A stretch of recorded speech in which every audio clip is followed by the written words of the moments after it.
Thank you, Mr. President. I want to take a moment to thank. We're in a quorum call. I'd like to officiate the quorum call. Without objection. Mr. President, I want to take a moment to thank my colleagues, all on both sides of the aisle, in this great deliberate body, for showing the United States and the entire world that the United States Senate is not broken. Actually, we're doing fine, and we can work together and do much better. We can also come together to accomplish big things, and we did with this investment in American infrastructure. America has not seen this type of infrastructure investment in the last 30 years. We talked about it a lot, haven't seen anything. The polls have shown the American people are overwhelmingly supportive of this infrastructure deal. Americans of both political parties know it's long past time to make this investment. They want their roads repaired so the children are safe on their buses. They want better internet service so they can connect and compete in the 21st century. It's just unbelievable what we can do. This is clean water and upgraded sewer systems. You would think in the 21st century this not would be a void anywhere in America, but it is. It really is. This is the largest long-term jobs bill in decades. It will create good-paying, long-term jobs over the next 8 to 10 years. So if you want to basically making sure that we don't hit the highs and the lows as far as in the job opportunities, job markets, and the economy, this bill does that. It's the largest investment in clean drinking water and wastewater infrastructure in the history of our country. In the history of our country. It's the largest dedicated bridge investment since the construction of the interstate highway system.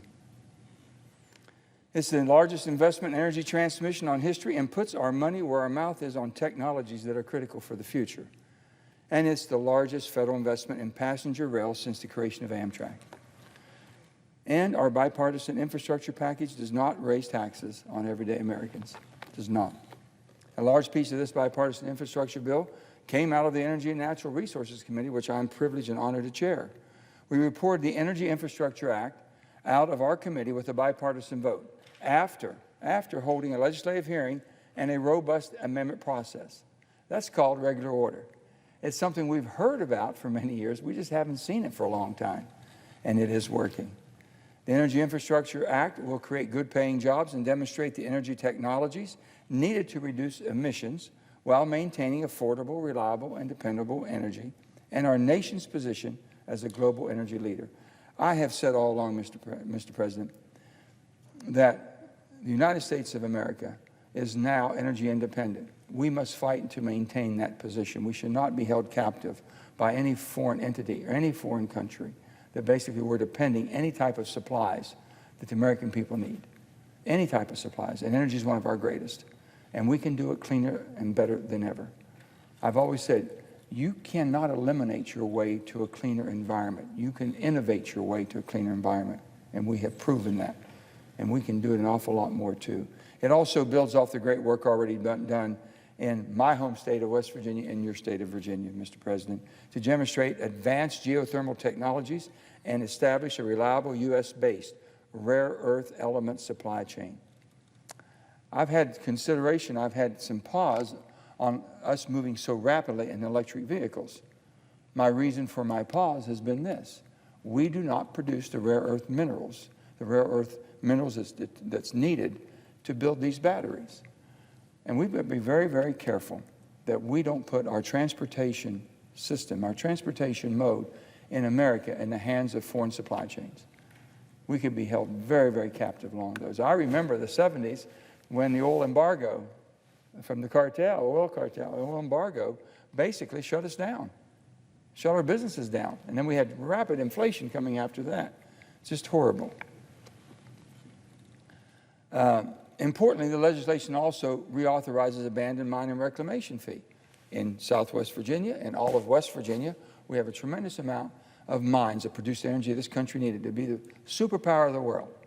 Now it's far beyond time for us to clean up. And this is something we can do, and this bill does that. It was set to expire as far as our AML land reclamation fees in September for an additional 13 years. We've extended that while investing $11.3 billion into reclaiming these abandoned coal mine lands, which an awful lot of leachate and water and things of that sort have been harming for a long, long time, needs to be fixed.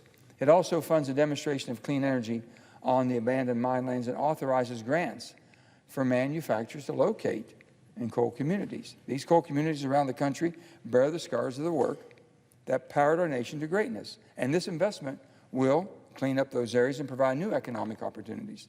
The bill also shores up our electric and reliability grid system.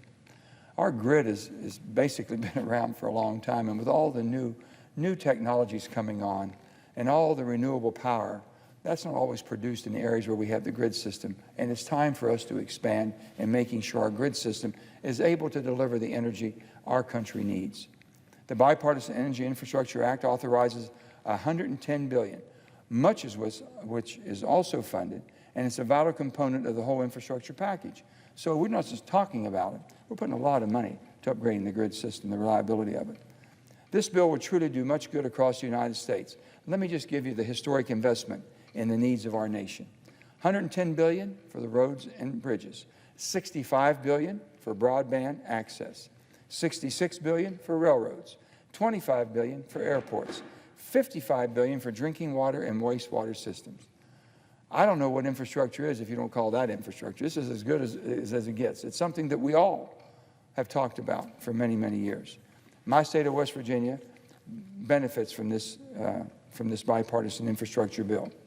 It'll help expand broadband access across West Virginia with a minimum allocation of $100 million to help provide broadband coverage across our state, including providing access to at least 258,000 West Virginians who currently lack it.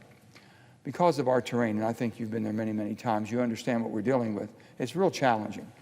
But if we take just common sense approach, and I've always said this, if during Franklin Delano Roosevelt, when he took over after the Great Depression, if he could electrify, rural electrification, electrified America, if he could do that in the 30s, surely to goodness that we can basically make sure that every household has fast, high-speed internet service. We can make that happen. And we're going to use the same blueprint that was used many, many years ago, almost 100 years ago.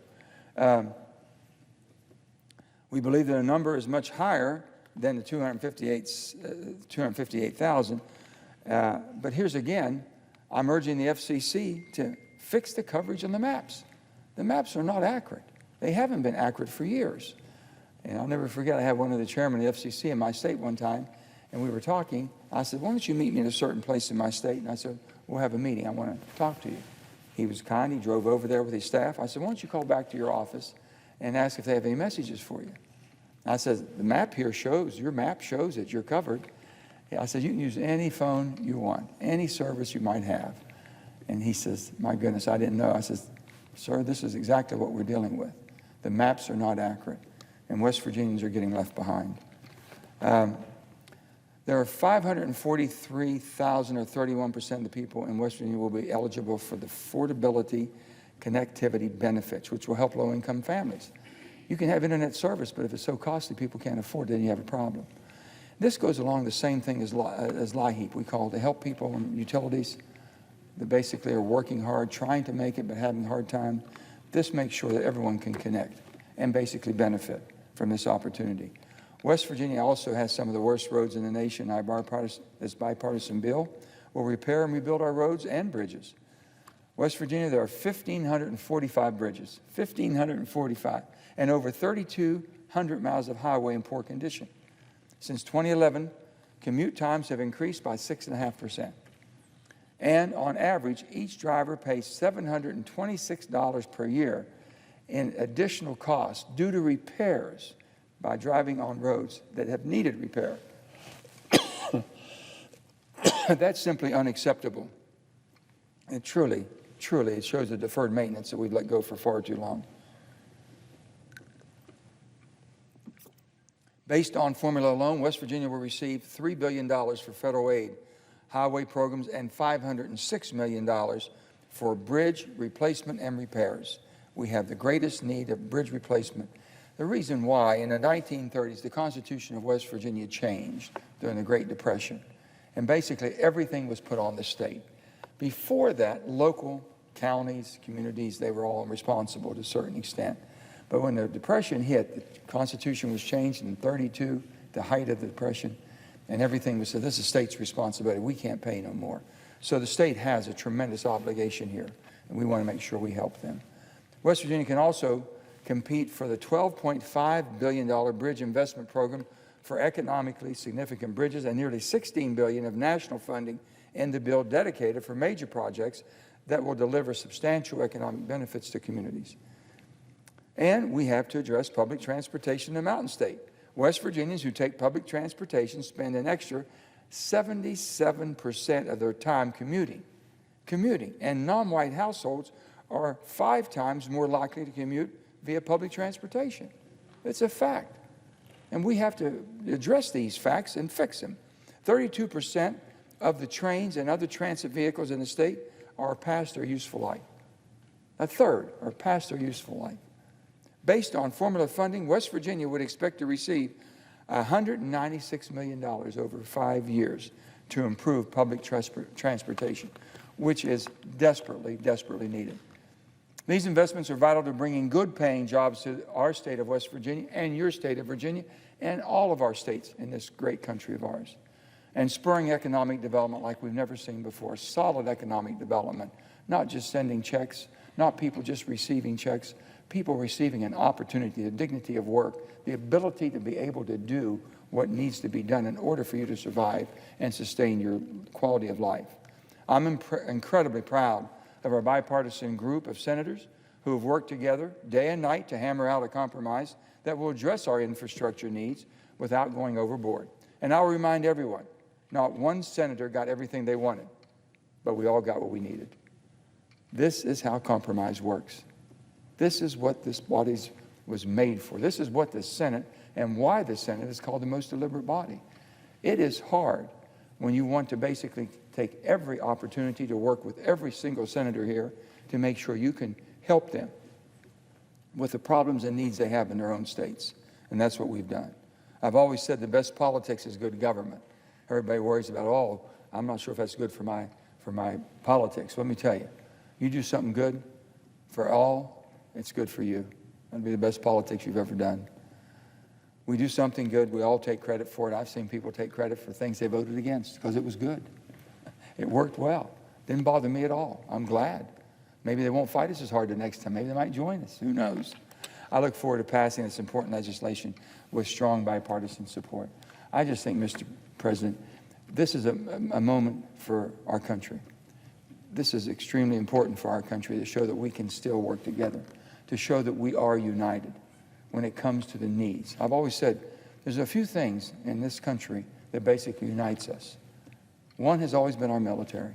We want to support our military, our law enforcement officers, our firemen, all the people that run into harm's way when everyone else is running away from harm's way. Those people are special, very special, and I've always said we all seem to rise always for that. But now we have one other. We have infrastructure that unites us. I've never seen a road in my state, in your state, or anywhere in the country that had a bad road or a bad pothole that busted my tire that had a Democrat or Republican name on it. It'll get the Republican as well as it'll get me and you. So that's why this brings us together. We all have these needs. As governors, we had the same needs. We used to talk across the board, whether it be education, whether it be highways, whether it be different things that we needed in our state, that we all had the same concerns and problems with. We never worried about a Republican or Democrat being a governor. You had the same problems we all had, and we shared successes and the challenges and how to overcome those challenges. This is who we are as Americans, and how we become so divided, I don't know, and it worries me. And the reason I say this is probably the most important bill that we've worked on in many, many years, because it's the most difficult, challenging times of our life. Our country's never been more divided than it is today, and we need something to bring us together. I'm so thankful that President Biden has taken this piece of legislation as his own and gone around the country, and how important this piece of legislation is for not just his administration, but for the entire country. He's been able to identify that. Democrats and Republicans, we would have had 20 Republicans a day to get on the bill. Everyone's afraid, oh, somebody's going to get mad and leave, and this. We kept gaining. And as they see the support back home, it'll continue to create more momentum. That's what we need. This is extremely as important as anything we do from this day forward, to pass a bipartisan bill. Show the people that basically, yes, we are all Americans first, and we're going to take care of the deferred maintenance that we let go for far too long because of politics. We've set politics aside to take care of America. So I encourage all of my friends, please, Look and see what this bill does for America. Look and see what this bill does for your state. You'll be surprised. And I think we've tried to help everybody that we could. And we will continue to work together. Thank you, Mr. President. And I notice absence of quorum.